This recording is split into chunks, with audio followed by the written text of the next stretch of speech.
the Blackboard support video that shows you how to submit an assignment, but you may be wondering, like, why am I being picky about something like that? Why is this so important to me? And I think that we often don't discuss that with each other. You get sort of someone says, I want it written this way, and it's like, okay, I am happy to do that, but at the same time I feel like we should explain things to each other a little bit better.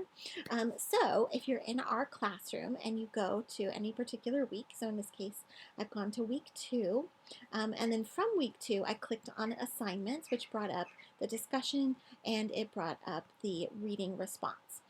So if I click on a reading response versus a discussion, it shows me a couple of different things. I can do some submission writing a copy right here, which lets you type into a text box. And quite a few of you have done this, which makes perfect sense. It's the first thing that comes up. This isn't a weird box. Like, why are those different? why do they matter? Well, if you go in here and you browse your files and you submit one and you share it with me, I get to have a lot more options. If you do this, I basically just see some text, but I can't add notes to it. I can't point out things. I can't make comments. So I want you to see what that looks like for me. So I'm trying not to show you too much. It's an old class, so you don't see anyone's work. But this is what a screen looks like for me if you submit a document.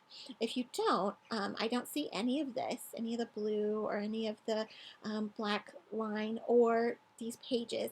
I just see a sheet of white paper essentially, and then I see text across it. But when you submit an assignment, what happens is that it shows me pagination, so I can see how many pages are there, and then I can start to interact with them. So I can do things like I can underline and make comments. I can insert things. I can put in all sorts of stuff. I can make text boxes, which is really great because I love being able to put a comment in, and then I can say, hey, try this here. Or if you have something with a sentence, I can help you rewrite that sentence or think about how to explore it. So within all of that, I get lots of options.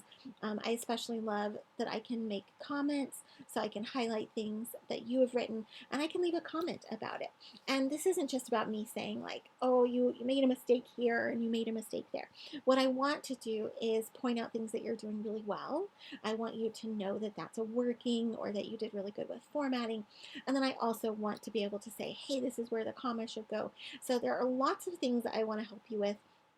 And I can go over here as well and submit. Oops, it didn't open up the information I wanted. But you can start to see that I can type into this open space and I can put information here. But I don't have those options if you don't show me that particular work. I don't get to add all of those notes. It's also really difficult to read a lot of papers with single spacing. That sounds kind of silly, but after a couple of dozen, my eyes are going to cross. So help me out and submit those papers so that I can give you more appropriate, detailed feedback rather than it being in a bubble. Instead, I will be putting it right where it needs to go so that you can see what I'm thinking and we can start that conversation.